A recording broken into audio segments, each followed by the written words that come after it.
Питир Бейлиш напрямую связан с Ланнистерами, причем с большой долей вероятности родственными узами.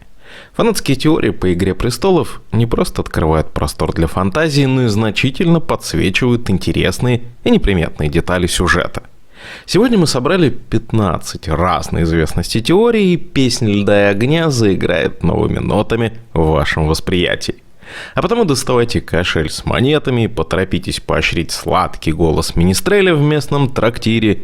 Мы отправляемся в самое сердце Вестероса изучать загадки и тайны континента. Первая теория в нашем списке фокусируется на фигуре Короля Ночи и его связи с Браном.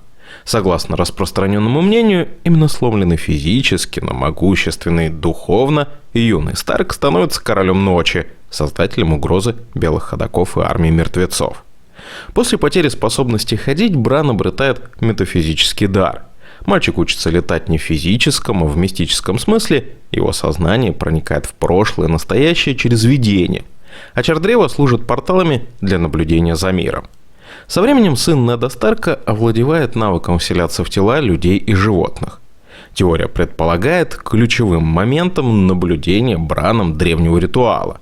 Дети леса в ходе противостояния с первыми людьми отчаянно нуждались в мощном оружии и ради победы пошли на рискованный шаг.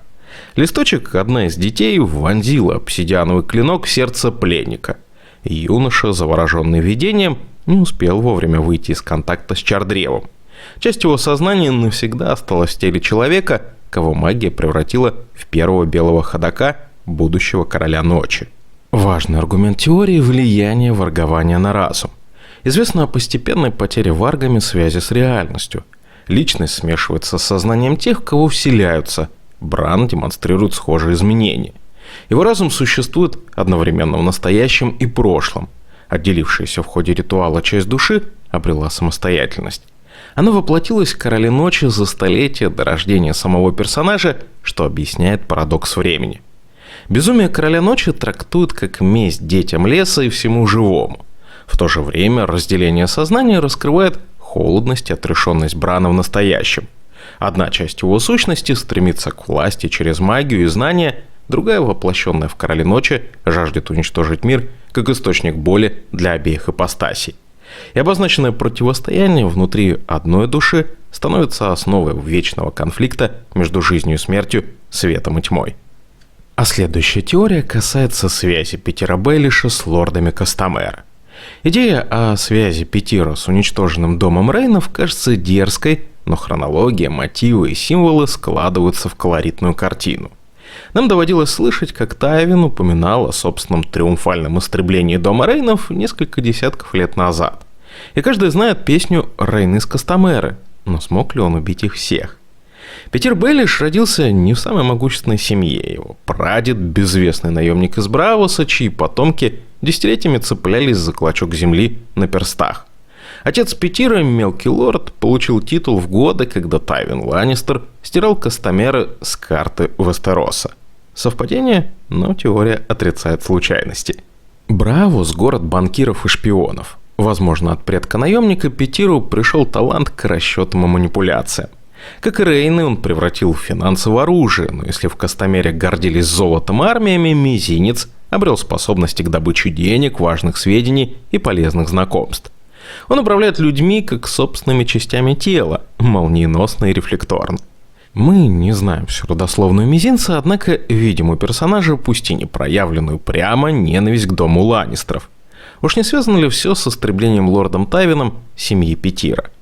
События в последние годы правления короля Роберта показали. Бейлиш обо всем знал и, мало того, подговорил Лизу Аррен прикончить ее собственного мужа Джона Аррена. Питир контролировал сокрытие информации о законорожденности детей Роберта, и если бы король узнал правду, то, возможно, семью Ланнистеров ждал бы крах.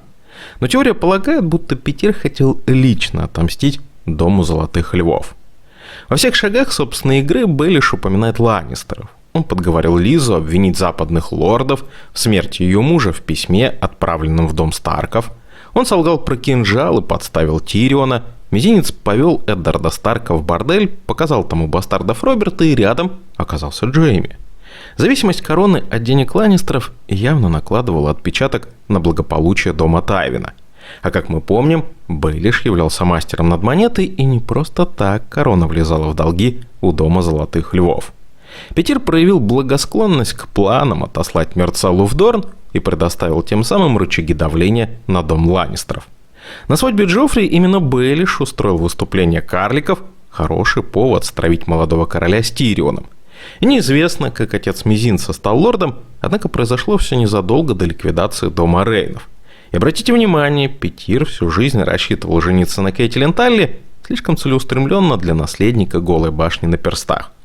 Бейлиш воспитывался у отца Кейтилин Хостера. За инцидент с младшей дочерью Лизой Хостер не выгнал Петира, а простил его. И довольно благосклонный поступок к человеку невысокому по рождению и с малым приданым. Мизинец говаривал: если они никогда не поймут, кто ты есть и чего хочешь, они не узнают, что ты будешь делать дальше. Скрытый мастер манипуляций всегда добивается власти, абсолютной власти, удовлетворяя собственные непомерные амбиции.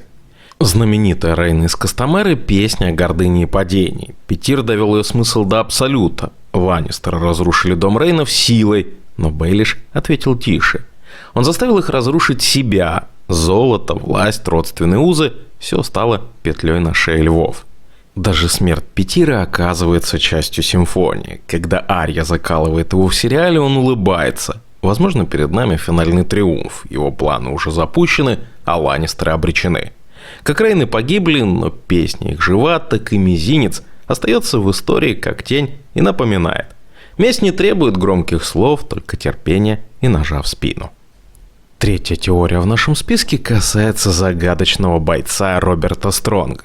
Дом Стронг впервые по хронологии появляется в киновселенной «Песни льда и пламени» в сериале «Дом дракона», чье действие происходит за 170 лет до событий «Игры престолов».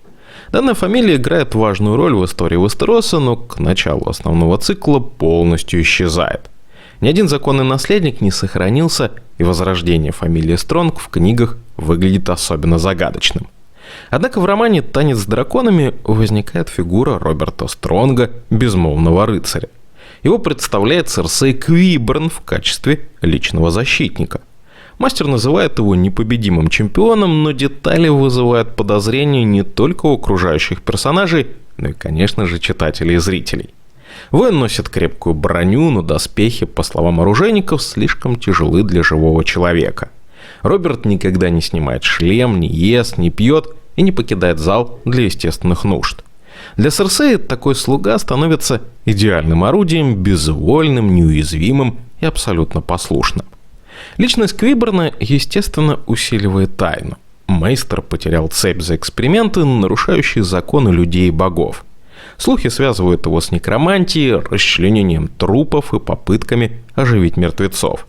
До появления Сира Стронга никто не слышал данное имя. И логично предположить, Квиберн выбрал фамилию вымершего дома с целью сокрытия истинного происхождения своего творения.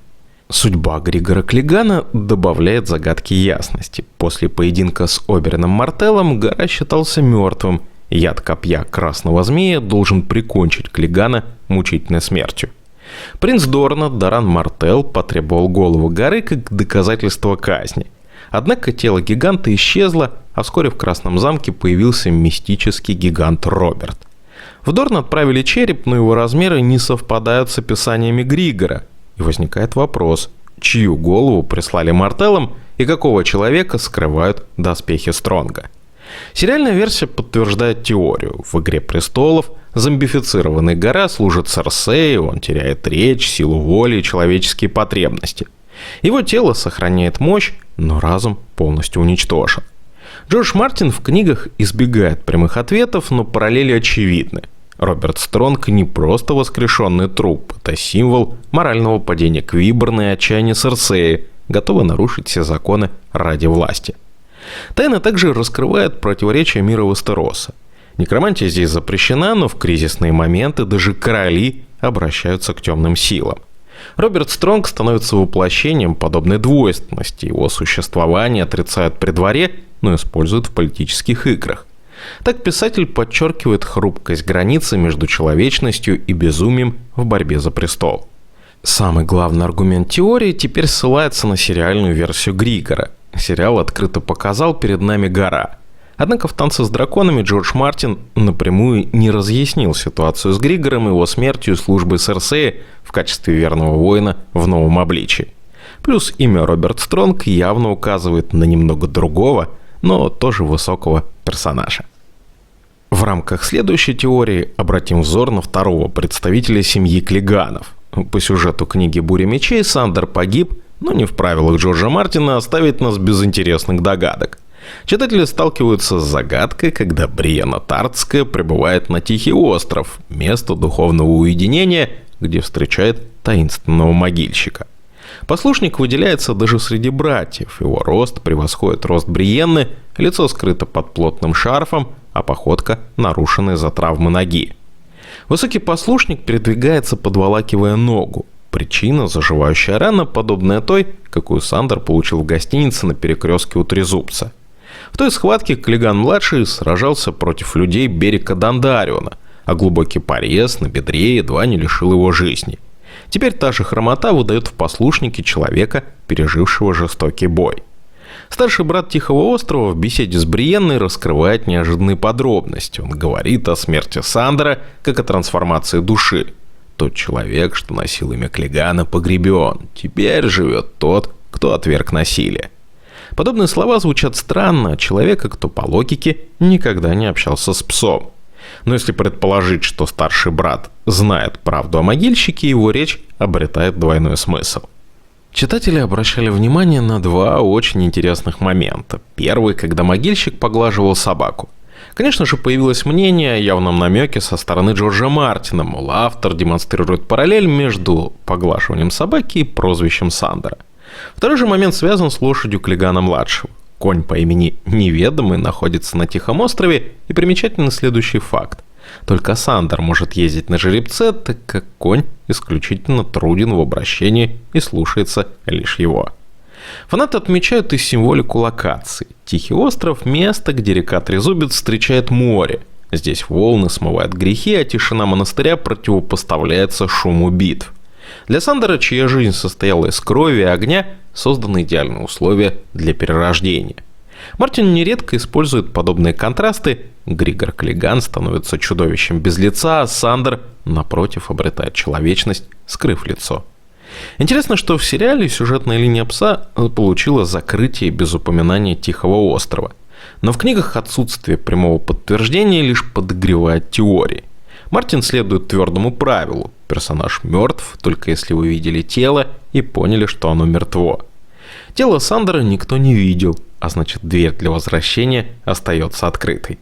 Сандер Клиган как могильщик не просто попытка спрятать персонажа. Через его метаморфозу автор демонстрирует возможность искупления даже для тех, кого общество считает монстрами.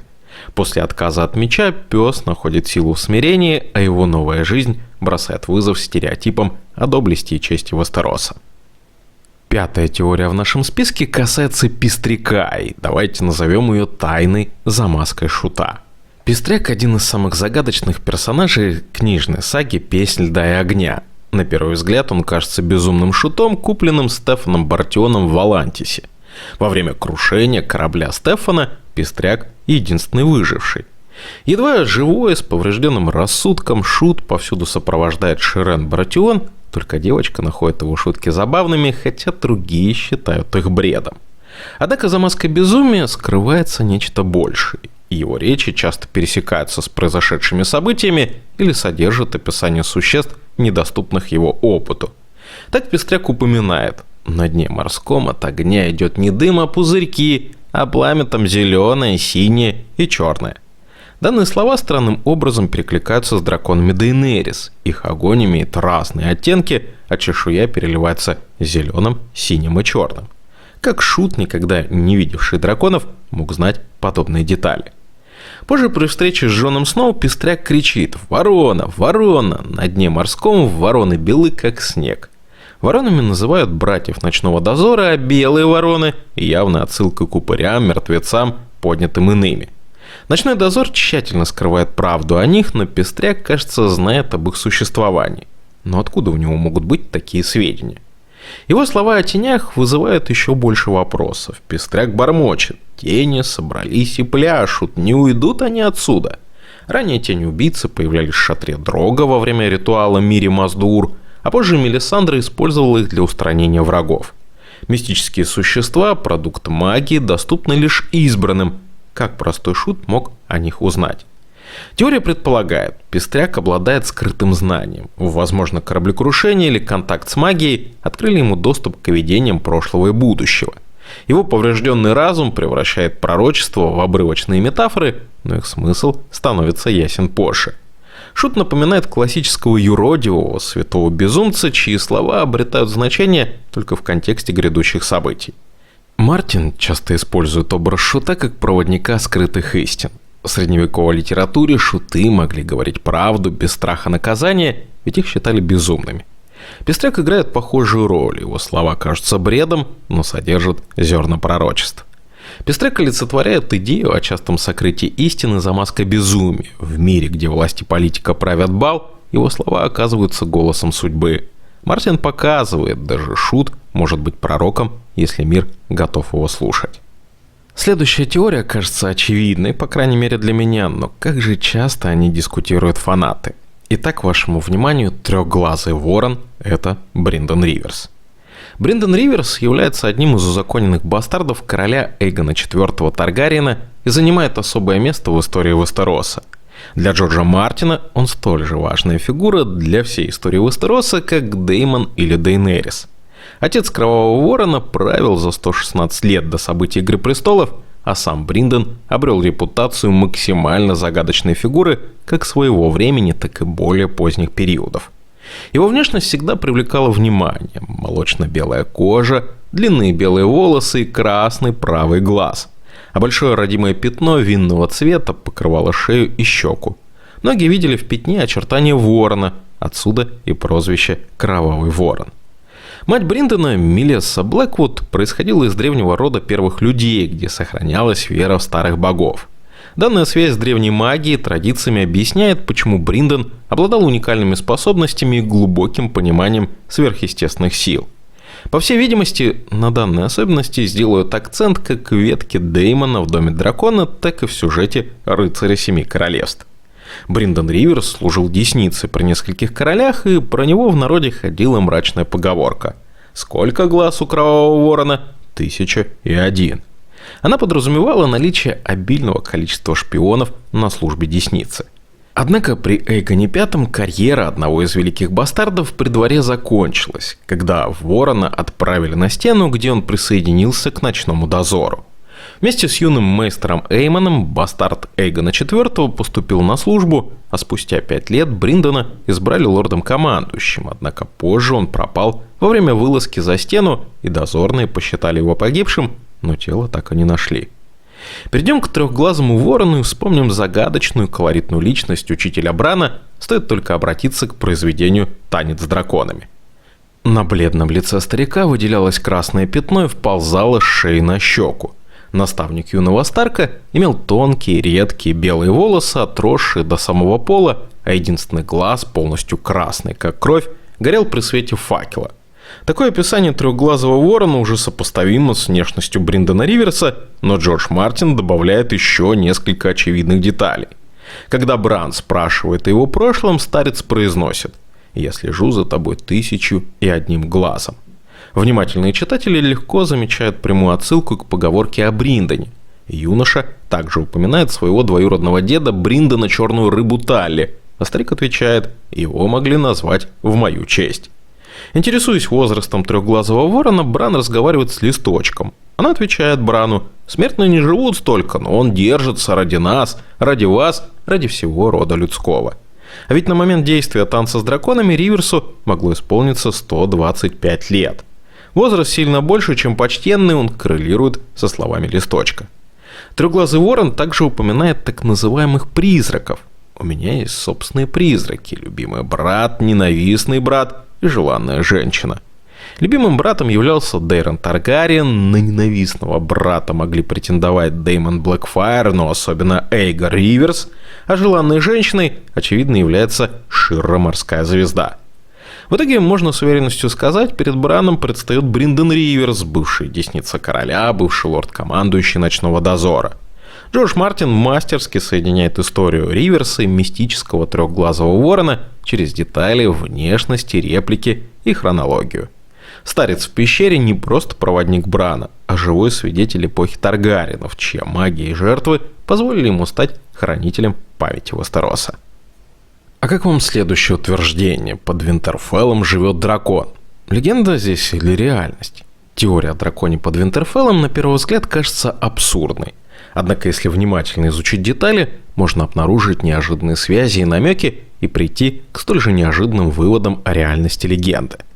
Такое предположение возникло на основании эпизода из книги «Буря мечей», когда Бран глазами лютоволка Лето смотрит на подожженный Болтонами Винтерфелл и среди дыма замечает фигуру с очертаниями дракона. Дым и пепел застилали глаза, а в небе парил огромный крылатый змей, изрыгающий пламя. Он оскалил зубы, но змей уже исчез. Обозначенный эпизод обычно интерпретируют буквально и связывают его с каменным драконом, взлетающим с дымящейся башни из видений Дейенерис. В дальнейшем ни сам Бран, ни его спутники не вспоминают никаких драконов, отсюда мы понимаем видение лишь как игру света и красивое описание ужасного пожара. Позже Джордж Мартин вплел фанатскую теорию о спящем драконе в сопроводительную книгу «Мир льда и пламени». Горячие источники, как тот под Винтерфеллом, на самом деле нагреваются печами мира, теми, что породили 14 огней или, к примеру, вулкан драконьего камня. Однако же известно, простой люд в Винтерфелле и зимнем городке твердит, будто местные источники нагреваются дыханием спящего под замком дракона. О спящем драконе и его появлении есть разные размышления. Некоторые предлагают версию о неизвестной кладке яиц и вылупившихся оттуда драконах. Другие размышляют о системе подземных тоннелей и пещер с достаточным теплом. Она позволяет крылатым созданиям жить отрешенно от привычного верхнего мира. Остается неизменным лишь один факт. Под Винтерфеллом проходят токи горячих подземных ключей, а их происхождение жители Севера оставляют на свое воображение и способность описать происходящее. Перенесемся с севера на юг, но не оставим драконов в покое. Следующая теория – Валирия – скрытое государство. Гибель Валирии окружена тайнами, а ее наследие продолжает пугать даже спустя века. Когда-то Драконья Республика господствовала над миром благодаря военной силе и культурному влиянию. Основой ее могущества составляли знатные семьи, а главной фишкой выступала уникальная связь местных обитателей с драконами. Крылатые существа давали Валирии неоспоримое преимущество в войнах и позволяли подчинять целые регионы. За 400 лет до начала событий «Игры престолов» центральные земли государства и сам город уничтожил катаклизм, известный как Рок Валирии. Землетрясения, извержения вулканов и цунами перекроили валирийские земли, и некогда цветущий полуостров превратился в группу вулканических островов с руинами.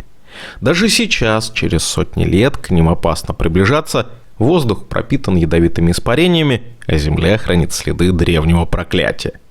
Семейство Таргариенов предвидело падение Валирии и бежало из родных земель на остров Драконий Камень, западный аванпост республики вблизи от Вестероса.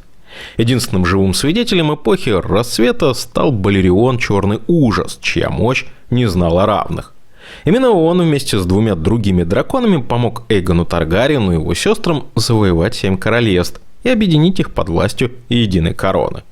Хотя Валирия исчезла с карты мира, ее наследие осталось. На западном побережье возвысились 9 вольных городов бывшей валирийской колонии.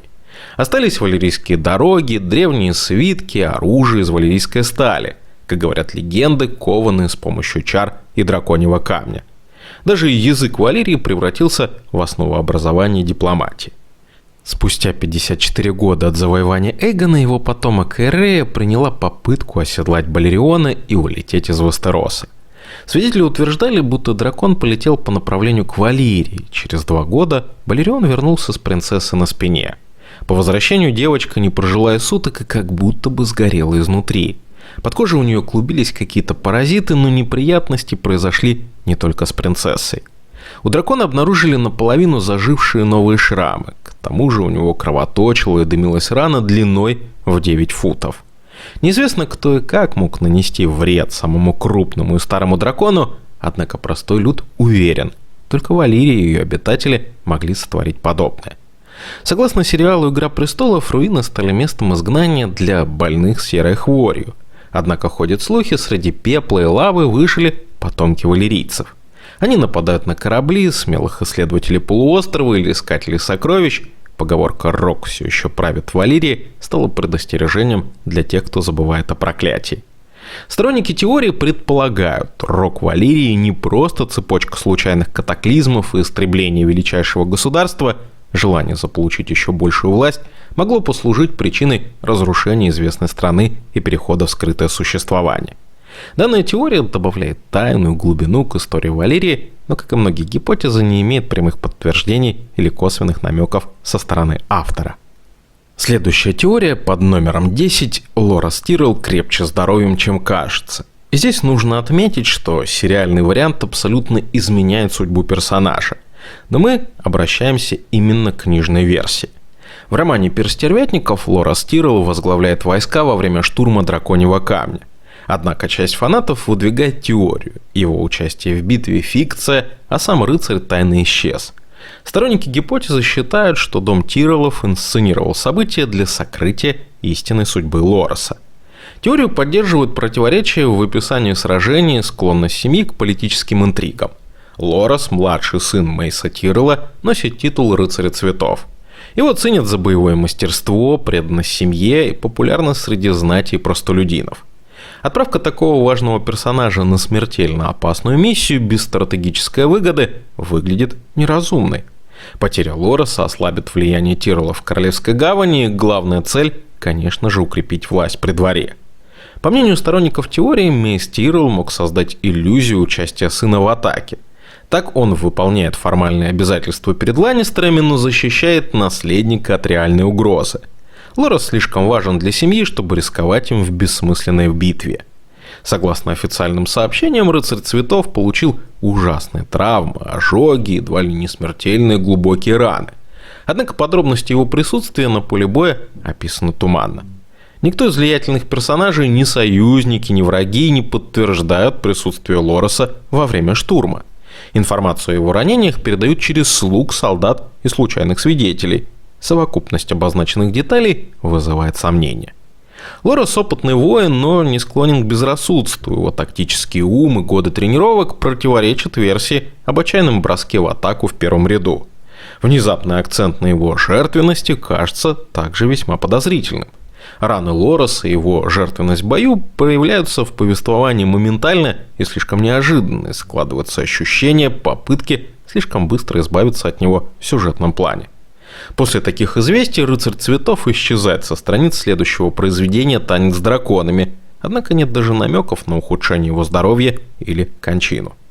С учетом манипулятивных умений семьи Тирелл, авторы теории предполагают, Лорас пребывает в добром здравии, находится в безопасном месте и ожидает новую роль при дворе. А далее в нашем списке одна из самых обсуждаемых теорий. Она утверждает, Сэм Тарли является автором всей истории «Песни льда и огня». Многие намеки в сериале, книгах и даже слова автора усиливают подобную идею. В финале сериала Сэмюэл получил звание мейстера и демонстрировал рукопись под названием «Песнь льда и огня». В ней собраны ключевые события истории Вестероса от кровопролитной войны Пяти Королей до решающего столкновения с армией Короля Ночи. Сцена становится прямым отражением реальной книги Мартина и порождает вопрос о скрытых смыслах и связи между автором и его героем. Сэмюэл с ранних лет отвергал путь воина, навязанный отцом Рэндиллом Тарли. Вместо мечей и славы мальчик выбирал книги, карты, изучение древних манускриптов. Страсть к знаниям, терпение и внимание к деталям сделали юного Тарли идеальным кандидатом для роли летописца, способного сохранить и передать правду о прошлых событиях. Мартин неоднократно упоминал большое влияние на Джорджа творчество Джона Толкина. Во «Властелине колец» хроники Средиземья после отплытия Фродо и Бильбо на запад записывает Сэм Уэс Гэмджи. Имя Хоббита почти совпадает с именем Сэмюэла, и вряд ли речь идет о случайности. Вероятно, писатель хотел отразить идею о скромном человеке, способном рассказать о великих свершениях.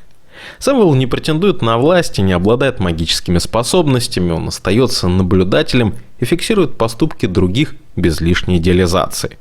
Его записки показывают героев объективно. Люди со страхами, ошибками, мимолетными победами. В итоге история сохраняет реализм и избегает превращения в сборник сказок о непобедимых воинах.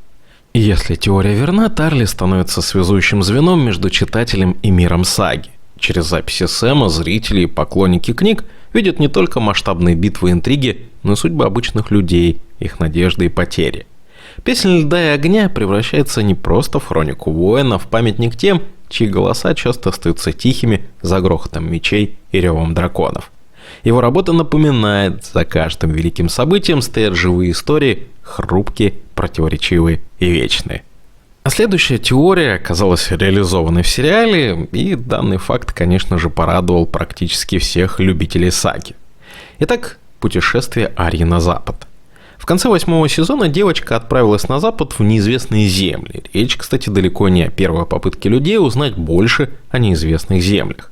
В эпоху расцвета Валирии Джейнара, драконья владычица, совершила дерзкий полет на драконе Тиракс. Она достигла южных границ Саториуса, земель, куда до нее не решался отправиться ни один мореплаватель или воин. Джейнара вернулась в Валирию живой, но ее рассказы о далеких землях сочли вымыслом. Предок Арьи, Брандон-корабельщик, тоже пытался исследовать западные земли, но так и не вернулся в Вестерос. К слову, инцидент послужил обрушению флота семьи Старк. В книге пока большим плаванием не пахнет, но, кажется, из сериальных сюжетных решений западное путешествие девочки выглядит очень логичным и для книги. Ария, известная приключенческим характером, обрела дело по душе в конце сериала. Она заполучила шанс стать первым исследователем западных земель, способным вернуться домой живым. Ученые Вестероса полагают, мир шарообразный. Если их наука верна, то юная Старк может совершить кругосветное путешествие и попасть на восток континента Эссос. Никто не может похвастаться подобным путешествием, и Ария имеет шансы стать первой, кто дополнит карту известного мира по пути в Эссос. Также, возможно, ей удастся посетить почти неизвестный континент Ультаст, обогнув мир. А пока приглашаем вас отправиться в путешествие по миру Игры Престолов с нашим телеграм-сообществом «Король Севера». Ведь там мы публикуем интересные факты, обсуждаем теории и новости. Также важной опцией являются анонсы прямых эфиров и новых видео, потому торопитесь присоединиться по ссылке в закрепленном комментарии, а мы пока переходим к следующей теории, и она тоже будет близка Арье. Среди поклонников «Игры престолов» популярна теория «Сирио Форель не погиб, ведь он Иякин Гар». Данную версию активно обсуждают как читатели книг, так и зрители сериала. Почти в начале повествования мы познакомились с учителем танцев Сирио Форель. Нанятый Эддардом Старком, искусный фехтовальщик, не обделен манерами и отличается немного странными речами. Иякин Гар обладает сходными особенностями. Оба персонажа обращаются к Арье как к мальчику, хотя прекрасно видят, что перед ними девочка. Оба прибыли из Браавоса, города, где процветает культ безликих. Оба используют речь в третьем лице, словно отказываются от собственной идентичности. Иякина арестовывают в Королевской гавани и приговаривают к службе в ночном дозоре. Кажется невозможным, будто безликого легко повязали и направили на стену. Только если не исполняется искусный план ассасина для будущей встречи с юной Старк. Стоит отметить интересную деталь. Когда Иякин отдавал монету Арье, он назвал ее полным именем – Арьей Старк. Об этом Иякин никак не мог знать, так как девочка не распространялась о настоящем имени и тем более фамилии. Хотя безликие искусные ассасины нет никаких намеков на обладание у них пророческих навыков. Все время повествования Сирио и Иякин защищали Арью, говорили об одном единственном боге – смерти. Много деталей в персонажах создает образ одного человека, наделенного знаниями и специальной миссией касательно девочки. Все вполне в духе Мартина. А мы пока остаемся вместе с Арьей, и у нас на очереди для рассмотрения такой персонаж, как Лим Желтый Плащ. Братство без знамен не такое, как кажется на первый взгляд. Внешне его члены демонстрируют единство идеалов и верность погибшему королю, но за фасадом скрываются личные цели многих участников. Например, Лим Желтый Плащ, представленный в Буре мечей, не так прост, как кажется. Есть основания полагать, будто член братства и Ричард Лонмаут, имеющий прозвище «Рыцарь черепов и поцелуев», одно и то же лицо. Ричард – знаковая фигура из прошлого. Он служил оруженосцем Рейгару Таргариену, получил рыцарский титул, но исчез после восстания Роберта Бартиона. У молодого дракона служили два оруженосца – Лонмаут и Майлс Мутон. О судьбе второго мы знаем, ведь он погиб при колокольной битве, а о судьбе Ричарда ничего не известно. Цвета дома Лонмаутов желтый и черный. При первой встрече с Арьей Лим носил плащ ярко-желтого оттенка и шлем черного цвета. Девочка сразу обратила внимание на несоответствие его доспехов и манеры держаться стилю воинов из дома Ланнистеров, Старков или Талли. Обозначенная деталь заставляет задуматься о его истинном происхождении. Возраст Лима около 35 лет. Если подсчитать, во время восстания Роберта ему могло быть примерно 15, что идеально совпадает с возрастом оруженосцев принца Рейгара. Еще один нюанс усиливает версию об их связи. В отличие от ряда других представителей братства, о прошлом Лима ничего не известно. Когда Арья спросила, кому тот служит, он ответил королю Роберту. Необычно для предполагаемого бывшего оруженосца Рейгара, однако Арья отмечает, Лим никак не походит на человека, преданного Роберту. Братство, как оно само уверяет, несет волю павшего короля, и подобное удобно для предполагаемого Ричарда, так как он имеет возможность мстить Ланнистерам за смерть жены и детей Рейгара. Закончим список лучших теорий догадкой из книг о роге Эорона Грейджоя. По словам Эорона, тот нашел его на дымящихся руинах Валирии во времена пиратства и покорения 14 морей. На вече железных людей на Старом Вике в рог дул человек Грейджоя. Драконов в округе не наблюдалось, а звук рога должен был заставить замолчать ссорящихся капитанов и претендентов на трон. Когда рог умолк, вытатуированная птица на груди трубача сочилась кровью, на губах проступали кровавые пузыри, а жерло рога дымилось. Впоследствии трубач умер, мейстер вскрыл его тело, и оказалось, легкие почернели точно сажа. После коронации Эорон отправил брата Виктариона в залив работорговцев за Дейенерис и отдал тому рог. Виктарион получил от красного жреца Маккорра предупреждение об опасности и совет. Не важно, кто протрубит в рог, важно, чтобы ты завладел рогом потом, когда драконы явятся на зов. В рог может дуть кто угодно, драконы подчинятся его хозяину. Ты должен добыть его ценой крови. Рог описан как огромный 6-футовый, черный, скрученный спираль. Его поверхность отполирована так, что отражает лица с искажением. Артефакт стянут кольцами из темной стали и красного золота. На золотом ободе выгравировано имя «Укротитель драконов». Второй обод несет предупреждение. Смерть ждет каждого, кто протрубит в меня. На стальном кольце начертаны слова «Кровь за огонь, огонь за кровь». Когда рог звучит, письмена вспыхивают багровым светом, затем белеют, словно раскаленный металл, а из жерла поднимается едкий дым. Один железнорожденный послужил примером, как рог исполняет обещания валерийских иероглифов. Магия в мире Джорджа Мартина проявляется редко, но заставляет ощущать неподдельные эмоции страха и удивления. Рог может значительно повлиять на положение нескольких сторон глобального противостояния. В опубликованных главах книги «Ветра зимы» он появляется, демонстрирует власть над разумом людей. Также он фигурирует в видениях одного из персонажей и играет не последнюю роль в них.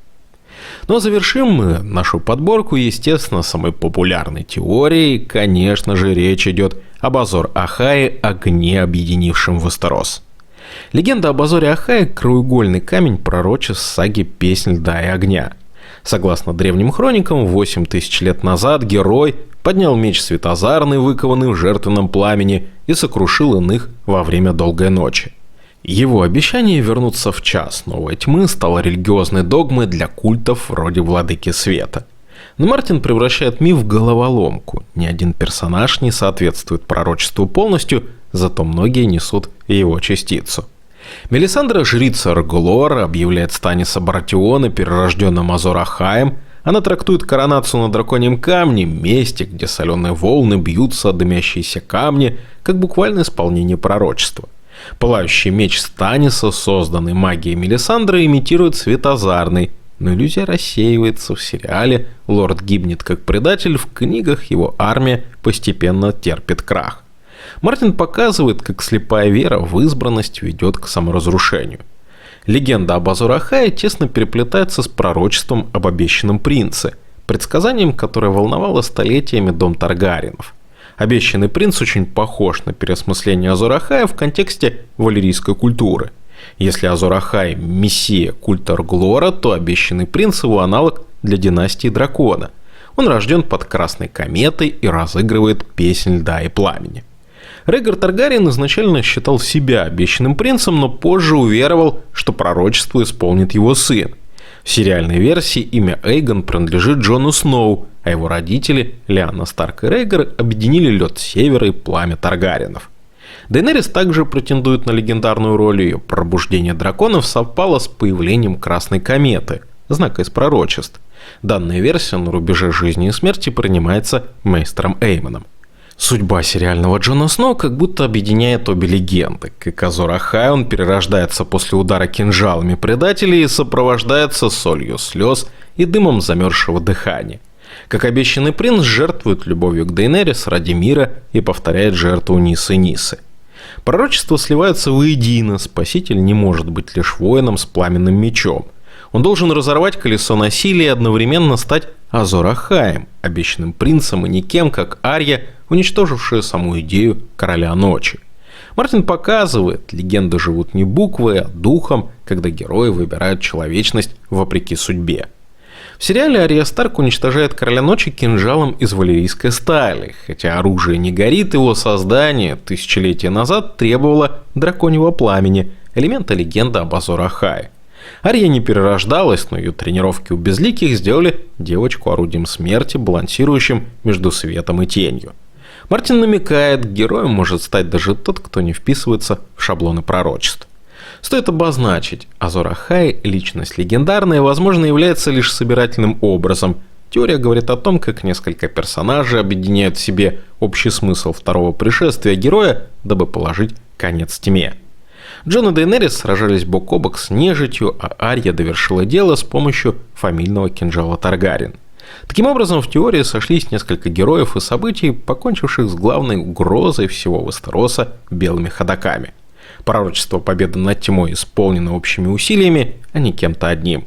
А здесь пришло выбрать лучшую теорию из представленных, написать об этом в комментарии, оставить лайк, проверить подписчику на канал, перейти в телеграм-сообщество Король Севера. Всем спасибо за внимание и до новых встреч на просторах Вестероса.